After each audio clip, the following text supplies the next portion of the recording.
Welcome back to the She's Crafted to Thrive podcast. I'm so excited that you're here. This is our last episode of season 4. We will be dropping new episodes January the 6th, 2023. Can you believe I'm saying that? And it's going to be so great. So many binge-worthy episodes about living with chronic illness and overcoming different challenges and stepping into your power and your voice and your story so that you can live a more thriving life, regardless of the challenges that you're going through. So the episodes that are going to drop January the 6th are going to be from past clients, other amazing coaches who are also overcoming living with chronic illness, and so many other things. Hopefully, the plan currently right now is that starting in January, we will be having an episode every week. Now, you all know, if you've been around here for a long time, or if you're a new listener, we've been doing 2 episodes usually per month. And now we have so much other recorded episodes of other amazing women, as well as other content that I would love to share with you, that we hopefully will be stepping into 2023 with an episode every week. So let me know what you think about that. Go to the link in the show notes at craftedtothrive.com to share your love and excitement, share some of the things that you are looking forward to listening and hearing about, share anything you want us to talk about on the show when it comes to living with chronic illness, growing a business, pivoting, starting, whatever the case may be. You can literally leave me a voice message on my website and I could be featuring you in 2023 and your topic. So I can't wait to hear from you. So this episode that I am sharing with you is an episode I just did myself as a solo cast, and I am sharing with you why having a process living with chronic illness and not doing it alone is so valuable. And also my work to getting to where I am and why I know what I teach and coach works, right? Why it can be easy for my clients to feel more clear and confident and feel like their chronic illness is their superpower. It did not happen overnight for me.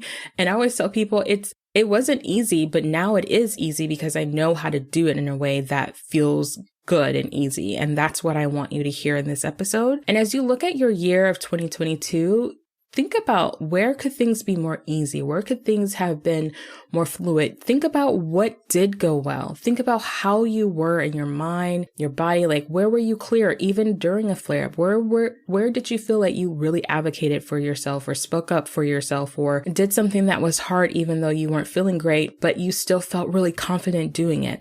I want you to think about all of those different things and reflect on that journey and how it will feel going into 2023, taking those lessons to inform how you plan your year. So without ado, stay tuned.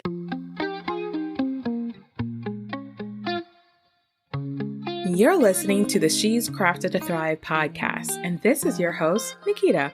On this show, we're talking about what it's like to start, grow, and scale a business while living with chronic illness. You will hear from other creatives and CEOs as they share their stories and the lessons that led them to learn to lean more into what works for them. You'll discover that success does not mean perfection, and fear, negative thoughts, and challenges are all a part of the journey, but there's always an abundance of wins. So stay tuned and you'll find the inspiration and tools you need to craft a life and business that thrives. I am looking forward to having this conversation with you with some more transparency on what it looks like to view your chronic illness as your superpower.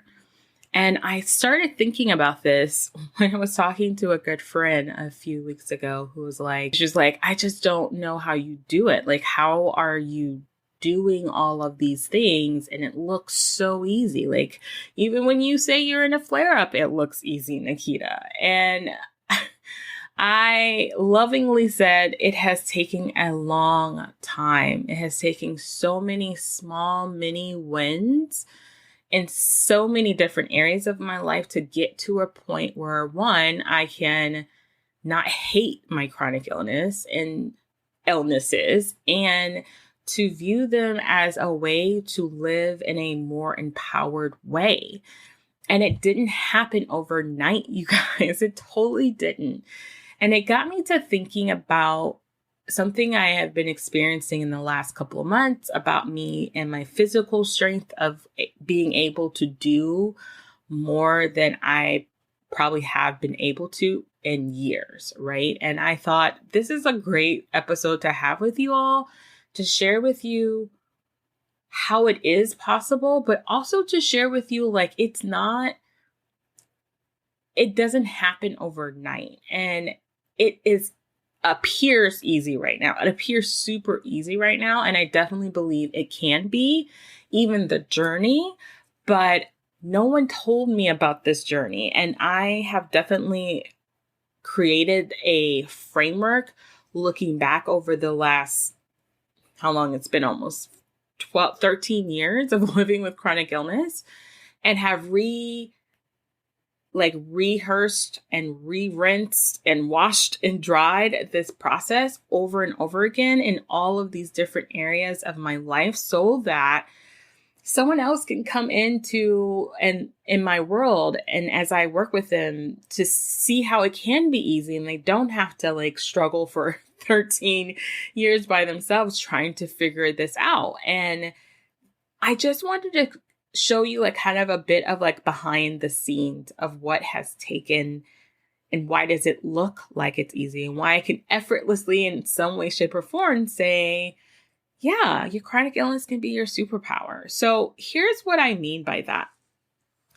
I believe that our chronic illnesses, and for me personally, I feel like I didn't ask for it. I didn't want it. Some of us are born with chronic illnesses and chronic disorders and disabilities. And I have just learned for myself, from a mindset point of view, that it looks different than someone else's life, but it is my life. And how can I thrive with this being a part of my life versus hating a part of my life, right? And I think it's getting to the point of recognizing that all parts of us, even if you don't have a chronic illness, right? Even if you don't have disability, even if you don't have an autoimmune disease or disorder, loving you whole is such a big thing, right? And being in a place where you can start to forgive and grow and stretch yourself in those different areas is ultimately one of the greatest ways to become more empowered, right? To feel more empowered to live your life with good, live your life more thriving than just surviving, right? And there are times in our lives that we are just surviving. There have been times in my life where I know I was just surviving. But there were so many tools and lessons and things that I learned through the surviving that now, if I'm in surviving mode, I can look and say, you know what? During this process, I know there were things that helped me to get out of this thought of just surviving. So that's what I want to talk to you all about this. And obviously, if you're hearing my voice, I have some straight up phlegmy nastiness going on. It is the allergies here in Georgia. We have been having it was 80 degrees earlier this week. It's crazy. And it's in and out. And so I'm dealing with all of that. And my vocal coach would be like, are you doing your stuff? And I'm like, sorta.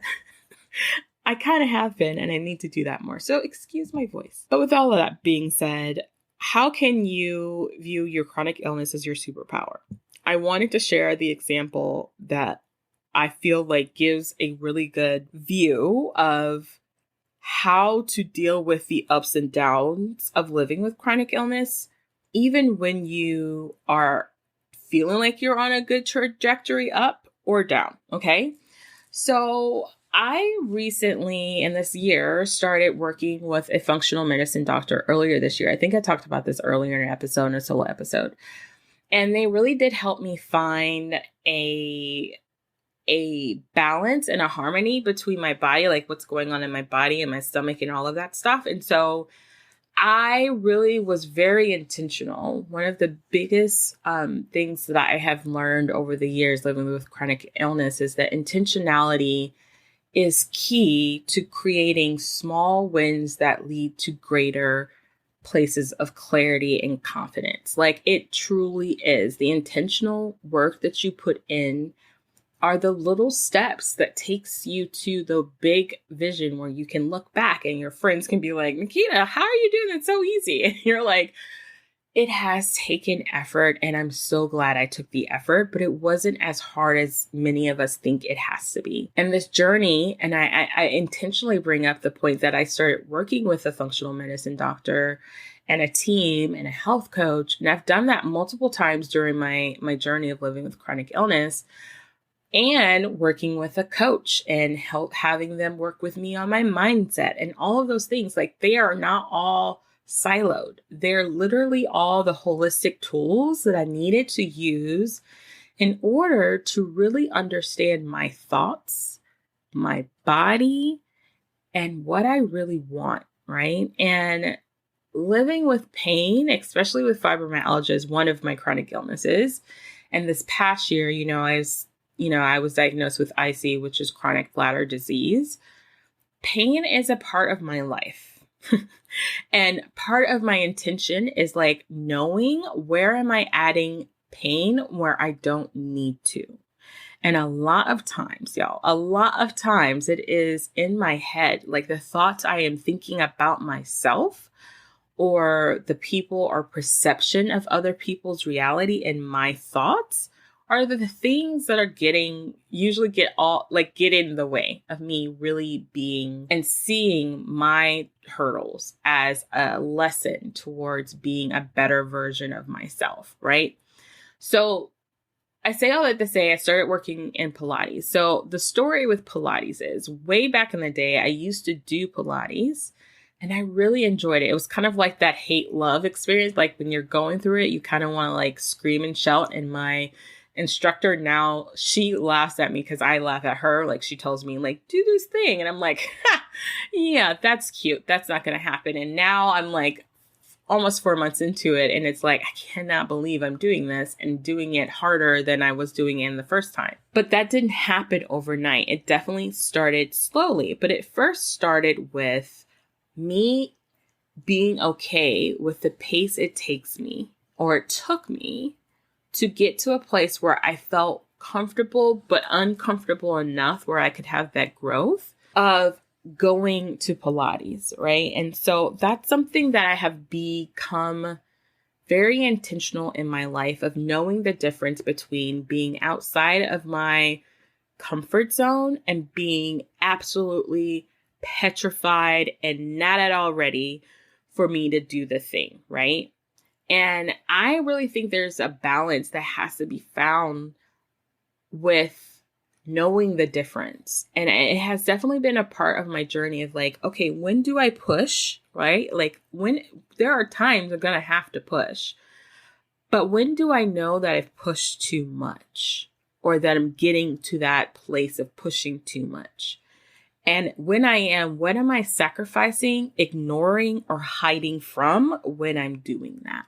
And I got to a place in my journey this year with my, feeling well and doing well enough that I realized that, Nikita, you're kind of hiding from the what if you go to Pilates and you hurt yourself. But you have already done so much work to help you to get to this point where even if you did, you have the tools to overcome them.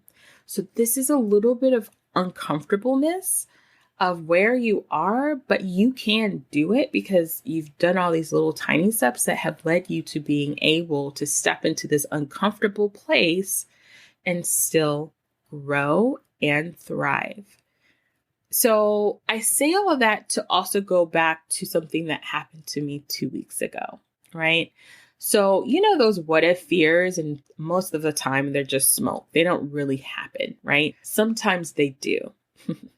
One of my biggest fears of like going out and working out has been like, what if I have a flare up of like a stomach issue? Like I hate using public bathrooms. And absolutely hate using them like after or during any workout place.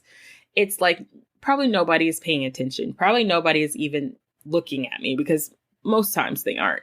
But when it's in a small container, like for me, I'm going to a Pilates studio. It's like a relatively small building.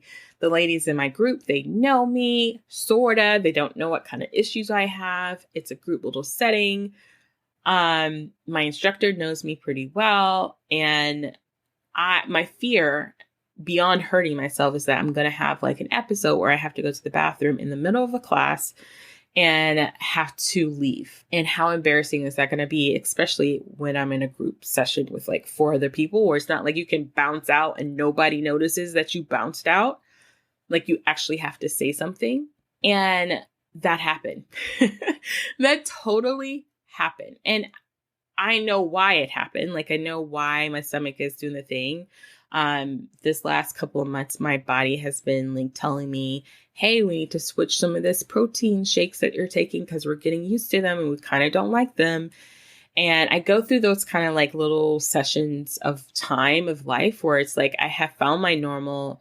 My body doesn't like the type of nutrient or how I'm ingesting that. And I have to shift it around so that obviously adjusts and messes with everything. My sleep, my digestion, all of the things, and my energy especially. And so there are things that I take now, like things that I know while I'm trying to figure that out. There's some medications. On this particular day, the medications either worked and had a different response than it usually does. And it happened during my Pilates session. And then I was in the bathroom. And I hate going to the bathroom when there's other people around. Like, I don't even like doing that at home. Honestly, I live with my husband. I don't even like doing that at home. I'm just like, hey, I like to like dip and like go away, hide. And that happened during the session of my Pilates, right? And while I'm in the restroom, getting my mind right on like, how am I going to deal with this very real feeling of embarrassment, right? This very real feeling of this is what I didn't want happening. How am I going to handle it? And in the past, I will tell you, I probably would not have handled it the way I did. Back in the day, if something like this happened, I probably would have stayed in the bathroom until the class was over, right? The whole time, even though I'm done doing what I need to do in the bathroom, I probably would have stayed in the bathroom until the whole class was over and like kind of peeked out the door to see if all the ladies that I was with left. And like on top of that, like kind of wait till I didn't see my instructor and like run out of there. Like straight up, I would have hid. I would have done everything in my power to avoid the awkward in my mind and body experience of I've got to go, right? And 2 weeks ago, what did I do? I took a moment and I have the tools. It's been years, you guys. I didn't just wake up and know to do this. Like, this is what I want you to say, like, want you to learn. But how you can feel empowered when you work on the tools that I have. I have tools that I teach my clients around mindset and practicality of all those different things, but also about the regulation of your nervous system when you are in these situations, right? And so in that moment, I knew what I needed to do. So I did my tapping, which is EFT tapping. If you don't know about that, stick around or listen to an episode. I'll go into that later. I also did some breath work while I was in there. And I said prayers, obviously. That's always the first thing I did. And I just looked at myself in the mirror and said, Nikita, you're okay. You're safe. And this kind of thing happens. And nobody else is going to know the details of what's going on. Like, I literally had a conversation with myself, like literally. And I soothed my inner child, myself as an adult, as well as being like, you're going to go out there, you're going to go grab your phone. And that was the other thing. I didn't have my phone. So you're going to go grab your phone, send a text to your husband, let him know you're coming home. You're going to go clean off your Pilates stuff where all of the people are watching you. And even during that, you're going to keep telling yourself, I'm okay. I love you. We're doing this. We're going to leave early, and that's not a problem. This is okay, right? And I literally use that to help me literally clean off all my Pilates materials, even have a conversation with my instructor and say, I will let you know what's going on. I will text you. I didn't hide, okay? I didn't hide. I didn't beat myself up. I didn't like go into this self-loathing, see, this is why you shouldn't do this, right? And as much as that was traumatizing, honestly, to me, you guys, that whole process of having to walk out, but also feeling safe in doing it, I said to myself, I'm going to give myself a week and really work through all of the feelings and everything. And I will start Pilates next week. And I went ahead and scheduled it. Years ago, y'all, I can tell you that if that happened to me years ago, I probably wouldn't be back to Pilates for at least a year, if ever. It's literally taken me this long to get to Pilates after this long time, right? And it's because of the self-work and the tools that I have learned along this journey that has helped me to tap into the real me, even when things like the what ifs happen, right? Even being able to soothe and process in the moment what was happening and not push it down. And that is part of the understanding. And this is the part about chronic illness becoming your superpower.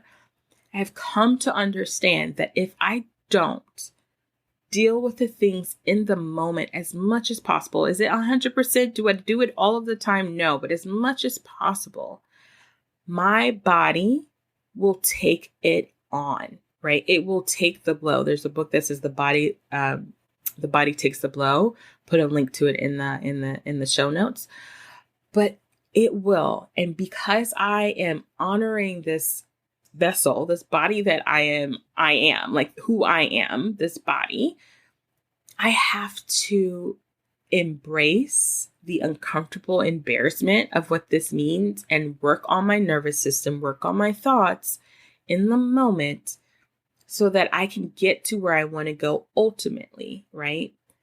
This is a skill, and honestly, to me, it is a superpower because when you don't live with chronic illness, sometimes we don't recognize how much our bodies are internalizing all of these things and circumstances that we're experiencing that eventually turn into disease or some mental health issues or anything, right? And learning to take that nervous embarrassment energy and learning how to soothe it, to me, is a superpower, right? It means in any other circumstance, not in the circumstance where you're in the bathroom and embarrassed by whatever, when you need to speak up for yourself at a doctor's office, when you need to tell a client no, or when you need to increase your prices, or when you need to advocate for a friend or a family member, or when you need to advocate for yourself, the ability to calm your nervous system, to comfort yourself in a way that you are acknowledging what's happening, but still able to move through the situation without beating yourself up, without going into the negative hate shaming thoughts, is a skill, right? It is a skill, a very intentional skill. And this skill, y'all, is a skill that I use in my life, in my business, in my relationships. And it's a framework. It's honestly a framework that I've created. And it's really the thing that the framework's called the real you is what I call it. It's really about you getting good with you and aligning and being and leveraging all of those different things and embracing everything. It just in a way that allows you to grow, right? It allows you to make it feel and appear and actually be easier than it is for some, right? And this is why I tell people when they're like, Nakia, you make it look so easy. It's first and foremost, I don't want to discount those who this is not easy, because it wasn't always easy for me. And mostly because nobody was telling me how to do this. Nobody told me how to handle this situation, like in a practical sense of living with chronic illness and trying to be me, right? And this is the thing that I love about what I do and love about working with my clients, because that is a skill set that has helped my clients when they are diagnosed with cancer, when our whole family has been hit with COVID or dealing with different health situations that come out of the blue.